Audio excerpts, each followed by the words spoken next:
ಸ್ನೇಹಿತರೆ, ಚರಿತ್ರೆ ಮತ್ತೊಂದು ವಿಡಿಯೋಗೆ ನಿಮಗೆಲ್ಲ ಪ್ರೀತಿಯ ಸ್ವಾಗತ. ಇಸ್ರೇಲ್ ಮತ್ತೊಂದು ಭೀಕರ ದಾಳಿ ಮಾಡಿದೆ. ಇರಾನ್ನ ಅತ್ಯಂತ ಪ್ರಭಾವಿ ವ್ಯಕ್ತಿ, ಆ ದೇಶದ ಭದ್ರತಾ ಮುಖ್ಯಸ್ಥ ಅಲಿ ಲಾರಿಜಾನಿ ಕತೆಯನ್ನೇ ಮುಗಿಸಿಬಿಟ್ಟಿದೆ. ಅಷ್ಟಕ್ಕೂ ಇಸ್ರೇಲ್ ಈ ಬಾರಿ ಟಾರ್ಗೆಟ್ ಮಾಡಿದ್ದು ಯಾರನ್ನ ಗೊತ್ತಾ? ಇರಾನ್ನ ಸುಪ್ರೀಂ ಲೀಡರ್ ಖಮೇನಿ ನಂತರ ಆ ದೇಶದ ಅತ್ಯಂತ ಶಕ್ತಿಶಾಲಿ ವ್ಯಕ್ತಿ ಅಲಿ ಲಾರಿಜಾನಿಯನ್ನ. ಒಮ್ಮೆ ಯೋಚನೆ ಮಾಡಿ, ಇಡೀ ದೇಶದ ರಕ್ಷಣೆಯನ್ನ ನೋಡಿಕೊಳ್ಳುವ ವ್ಯಕ್ತಿಯೇ ತನ್ನ ಮನೆಯಲ್ಲಿ ಸುರಕ್ಷಿತವಾಗಿಲ್ಲ ಅಂದ್ರೆ ಇರಾನ್ನ ಪರಿಸ್ಥಿತಿ ಏನಾಗಿರಬೇಡ. ಅಂದಹಾಗೆ ತೆಹರಾನ್ನ ಆ ರಹಸ್ಯ ಫ್ಲಾಟ್ನಲ್ಲಿ ಅಲಿ ಲಾರಿಜಾನಿ ತನ್ನ ಮಗನ ಜೊತೆ ಕುಳಿತಿದ್ರು. ಹೊರಗಡೆ ಇಡೀ ಜಗತ್ತು ಇಸ್ರೇಲ್ ಮತ್ತು ಇರಾನ್ ನಡುವಿನ ಯುದ್ಧದ ಬಗ್ಗೆ ಚರ್ಚೆ ಮಾಡ್ತಿತ್ತು. ಆದರೆ ಲಾರಿಜಾನಿಗೆ ಗೊತ್ತಿರಲಿಲ್ಲ ಅವರ ಸಾವಿನ ವಾರೆಂಟ್ ಈಗಾಗಲೇ ಸೈನ್ ಆಗಿದೆ ಅಂತ. ಕೇವಲ 10 ನಿಮಿಷಗಳ ನಂತರ ಆಕಾಶದಿಂದ ಗುಡುಗಿನಂತೆ ಬಂದ ಕ್ಷಿಪಣಿಗಳು ಆ ಇಡೀ ಕಟ್ಟಡವನ್ನೇ ಮಣ್ಣು ಪಾಲು ಮಾಡಿದ್ವು. ನಾವು ಇರಾನ್ನ ಬೆನ್ನೆಲುಬನ್ನೇ ಮುರಿದಿದ್ದೇವೆ ಅಂತ ಇಸ್ರೇಲ್ ಹೇಳ್ತಾ ಇದೆ. ಇದು ಸುಪ್ರೀಂ ಲೀಡರ್ ಅಲಿ ಖಮೇನಿ ಹತ್ಯೆಯಾದ ನಂತರ ಇರಾನ್ಗೆ ಬಿದ್ದಿರುವ ಅತಿ ದೊಡ್ಡ ಕೊಡಲಿ ಪೆಟ್ಟು ಅಂತ ಹೇಳಲಾಗ್ತಾ ಇದೆ. ಆದರೆ ಇಲ್ಲಿ ಅಸಲಿ ಟ್ವಿಸ್ಟ್ ಏನ್ ಗೊತ್ತಾ? ಇರಾನ್ ಮಾತ್ರ ಲಾರಿಜಾನಿ ಬದುಕಿದ್ದಾರೆ ಅಂತ ಒಂದು ವಿಚಿತ್ರ ಪತ್ರವನ್ನ ರಿಲೀಸ್ ಮಾಡಿದೆ. ಅಷ್ಟಕ್ಕೂ ಲಾರಿಜಾನಿ ಬದುಕಿದ್ದಾರಾ ಅಥವಾ ಸತ್ತಿದ್ದಾರಾ? ಇಸ್ರೇಲ್ ಇಷ್ಟೊಂದು ಪಕ್ಕಾ ಆಗಿ ದಾಳಿ ಮಾಡಿದ್ದು ಹೇಗೆ? ಇರಾನ್ ಸರ್ಕಾರವನ್ನೇ ನಡುಗಿಸಿರುವ ಆ ಒಂದು ಕ್ಷಿಪಣಿ ದಾಳಿ ನಡೆದಿದ್ದು ಹೇಗೆ? ಈ ಎಲ್ಲ ವಿಚಾರಗಳನ್ನ ಇಂಚಿಂಚಾಗಿ ನೋಡ್ತಾ ಹೋಗೋಣ ಬನ್ನಿ.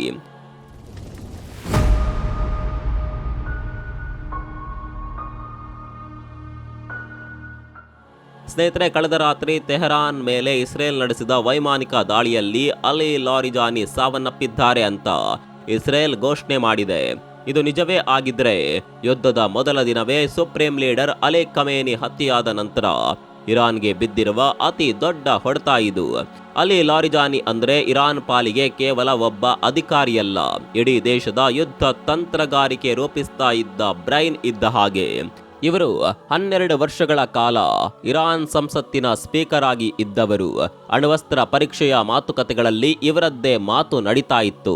ಶಾಕಿಂಗ್ ಸಂಗತಿ ಅಂದ್ರೆ ಈ ಲಾರಿಜಾನಿ ಬಗ್ಗೆ ಮಾಹಿತಿ ಕೊಟ್ಟವರಿಗೆ ಅಮೆರಿಕ ಬರೋಬ್ಬರಿ $10 ಮಿಲಿಯನ್ ಬಹುಮಾನ ಘೋಷಣೆ ಮಾಡಿತ್ತು. ಇವರು ಎಷ್ಟು ಪವರ್ಫುಲ್ ಅಂದ್ರೆ ಟ್ರಂಪ್ ಅವರು ಸೋಷಿಯಲ್ ಮೀಡಿಯಾದಲ್ಲಿ ಪೋಸ್ಟ್ ಹಾಕಿದಾಗ ಲಾರಿಜಾನಿ ಅದಕ್ಕೆ ತಿರುಗೇಟು ಕೊಟ್ಟು, ನೀವು ಹುಷಾರಾಗಿರಿ, ಇರಾನ್ ಯಾರನ್ನ ಬೇಕಾದರೂ ಎಲಿಮಿನೇಟ್ ಮಾಡುತ್ತೆ ಅಂತ ವಾರ್ನಿಂಗ್ ಕೊಟ್ಟಿದ್ರು. ಆದರೆ ಇಂದು ಪರಿಸ್ಥಿತಿ ಉಲ್ಟಾ ಆಗಿದೆ. ಅಂದಹಾಗೆ ಇವರು ಹುಟ್ಟಿದ್ದು ಇರಾಕ್ನ ನಾಜಾಫ್ನಲ್ಲಿ. ಫಿಲಾಸಫಿಯಲ್ಲಿ PhD ಮಾಡಿರುವ ಈ ವ್ಯಕ್ತಿ ಇರಾನ್ನ ಸುಪ್ರೀಂ ನ್ಯಾಷನಲ್ ಸೆಕ್ಯೂರಿಟಿ ಕೌನ್ಸಿಲ್ನ ಕಾರ್ಯದರ್ಶಿಯಾಗಿದ್ದರು. ಅಂದ್ರೆ ಇಡೀ ದೇಶದ ಯುದ್ಧದ ತಂತ್ರಗಾರಿಕೆ ರೂಪಿಸ್ತಾ ಇದ್ದಿದ್ದೆ ಇವರು. ಅದರಲ್ಲೂ ಇತ್ತೀಚಿನ ತಿಂಗಳುಗಳಲ್ಲಿ ಅಮೆರಿಕ ಮತ್ತು ಇಸ್ರೇಲ್ ವಿರುದ್ಧ ಇವರು ಬೆಂಕಿ ಉಗುಳ್ತಾ ಇದ್ರು. ಈಗ ಅಸಲಿ ಕತೆಗೆ ಬರೋಣ. ಇಸ್ರೇಲ್ ಇಂಟೆಲಿಜೆನ್ಸ್ ಈ ದಾಳಿಯನ್ನ ಅಷ್ಟು ಸುಲಭವಾಗಿ ಮಾಡಿಲ್ಲ.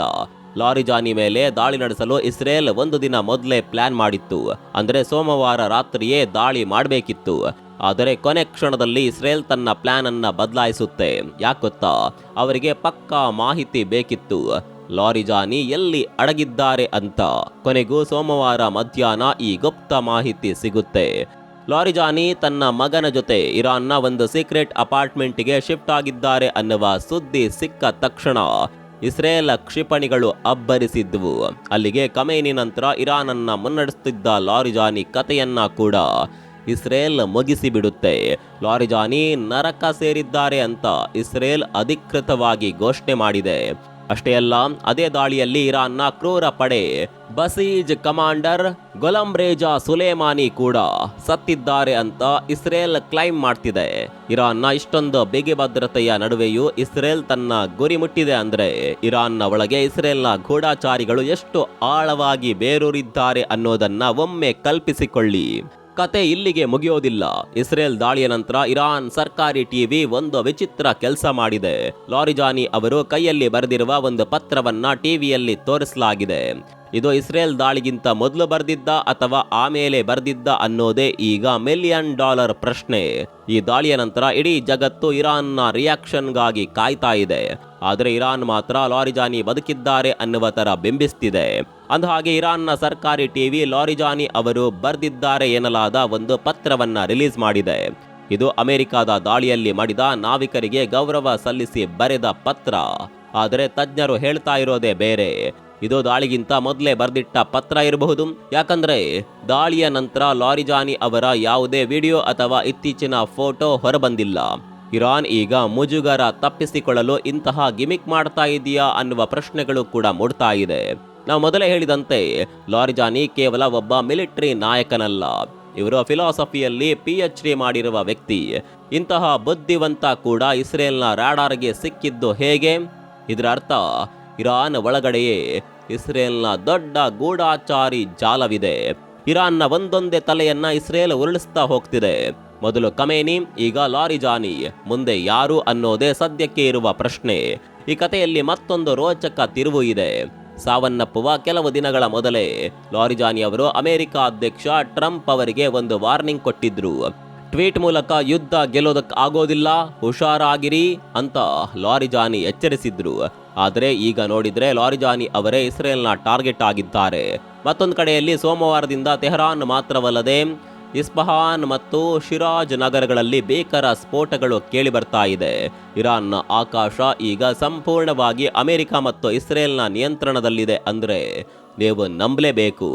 ಇಷ್ಟೆಲ್ಲ ನೋಡಿದ ಮೇಲೆ ಎಲ್ಲೋ ಇರಾನ್ನಲ್ಲಿ ದಾಳಿಗಳು ಆಗ್ತಾ ಇದೆ, ಯುದ್ಧ ಆಗ್ತಾ ಇರೋದು ಅಲ್ಲಿ, ನಮ್ಗೇನು ಸಮಸ್ಯೆ ಅಂತ ನೀವು ಅಂದುಕೊಂಡಿರಬಹುದು.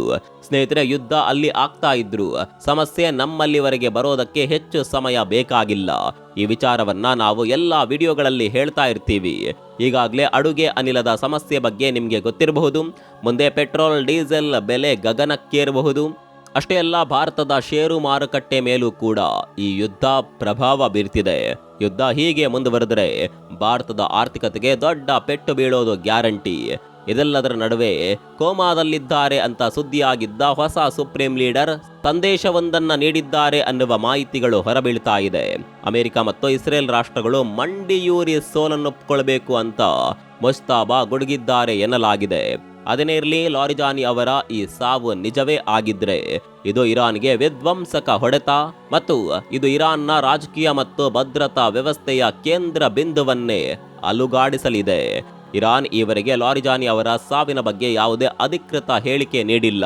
ಒಟ್ಟಾರೆಯಾಗಿ ಲಾರಿಜಾನಿ ಅವರು ಬದುಕಿದ್ದಾಗ ಇರಾನ್ ಪರವಾಗಿ ಬಲವಾದ ಪ್ರತಿಕಾರದ ಮಾತುಗಳನ್ನಾಡ್ತಾ ಇದ್ರು. ಆದರೆ ಈಗ ಅವರೇ ಇಸ್ರೇಲ್ ದಾಳಿಗೆ ಬಲಿಯಾಗಿರೋದು ಇರಾನ್ನ ಮುಂದಿನ ನಡೆಯ ಬಗ್ಗೆ ಜಗತ್ತಿನಲ್ಲಿ ತೀವ್ರ ಕುತೂಹಲ ಮೂಡಿಸಿದೆ. ಇರಾನ್ನಲ್ಲಿ ಸುಪ್ರೀಂ ಲೀಡರ್ ಖಮೇನಿ ಸತ್ತ ಮೇಲೆ ಆ ದೇಶ ಅನಾಥವಾಗಿತ್ತು. ಈಗ ಲಾರಿಜಾನಿ ಕೂಡ ಇಲ್ಲ ಅಂದ್ರೆ ಆ ದೇಶದ ಮುಂದಿನ ಪರಿಸ್ಥಿತಿ ಏನು? ಇತ್ತ ಟ್ರಂಪ್ ಇರಾನ್ಗೆ ಬೇಷರತ್ ಶರಣಾಗಿ ಅಂತ ಆಜ್ಞೆ ಮಾಡ್ತಿದ್ದಾರೆ. ಇಸ್ರೇಲ್ ಈಗ ಇರಾನ್ನ ಟಾಪ್ 10 ನಾಯಕರನ್ನ ಎಲಿಮಿನೇಟ್ ಮಾಡಿದೆ. ಇವತ್ತು ಇರಾನ್ ಅಕ್ಷರಶಃ ನಾಯಕರಿಲ್ಲದ ದೇಶದಂತಾಗಿದೆ. ಅಲ್ಲಿ ಲಾರಿಜಾನಿ ಸಾವು ಈ ಯುದ್ಧಕ್ಕೆ ಎಂಡ್ ಕೊಡುತ್ತಾ ಅಥವಾ ಹೊಸ ಅಧ್ಯಾಯ ಶುರು ಮಾಡುತ್ತಾ? ಇದು ನಿಜಕ್ಕೂ 3ನೇ ಮಹಾಯುದ್ಧಕ್ಕೆ ನಾಂದಿ ಹಾಡುತ್ತಾ?